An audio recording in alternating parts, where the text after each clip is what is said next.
একবার এক নাস্তিক দরবেশের কাছে এসে 4টি প্রশ্ন নিয়ে দাঁড়ালো। সে জানতে চেয়েছিল আল্লাহর অস্তিত্ব নিয়ে। নাস্তিক দরবেশের কাছে 4টি প্রশ্ন করছে। প্রথম প্রশ্ন, আল্লাহ সর্বত্র আছেন, তবে আমরা তাকে দেখতে পাই না কেন?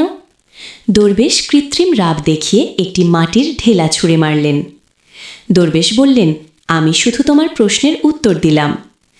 ঢেলার আঘাত, ব্যথা দেখা যায় না, তবুও আছে। ঠিক যেমন ব্যথা চোখে দেখা যায় না, তেমনি আল্লাহ সর্বত্র থাকলেও আমাদের চোখে দেখা যায় না।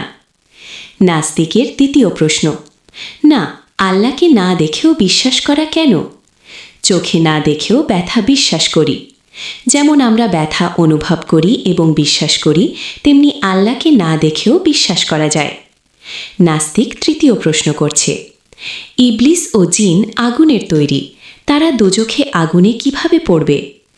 মানুষ মাটির তৈরি, ঢেলা ছোঁয়ে ব্যথা, আগুনের জিন দোজখে পোড়া। মাটির মানুষকে মাটির ঢেলায় কষ্ট হয়, আগুনের তৈরি জিনকে আগুনে পোড়ানো কি কঠিন হবে? নাস্তিক চতুর্থ প্রশ্ন করছে, আল্লাহর ইচ্ছা ছাড়া কিছুই হয় না, তাহলে মানুষ কি শাস্তি কেন? যেখানে সবই আল্লাহর ইচ্ছা, অভিযোগ কেমন?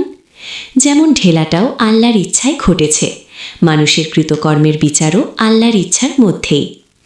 মানুষ সৃষ্ট, তার জ্ঞান সীমিত, আল্লাহর জ্ঞান অসীম। যদি আমরা সত্যকে বুঝতে চাই, মিথ্যা দূর করি, তবেই আমাদের সৃষ্টি ও জীবনের উদ্দেশ্য সত্যিই পূর্ণ হবে। 4টি প্রশ্নের জবাব আসলেই খুব সরল, তবে আমাদের বুদ্ধি সীমিত। আল্লাহকে বিশ্বাস করা মানে সেই সীমিত বোধ দিয়ে অসীম সত্যকে গ্রহণ করা।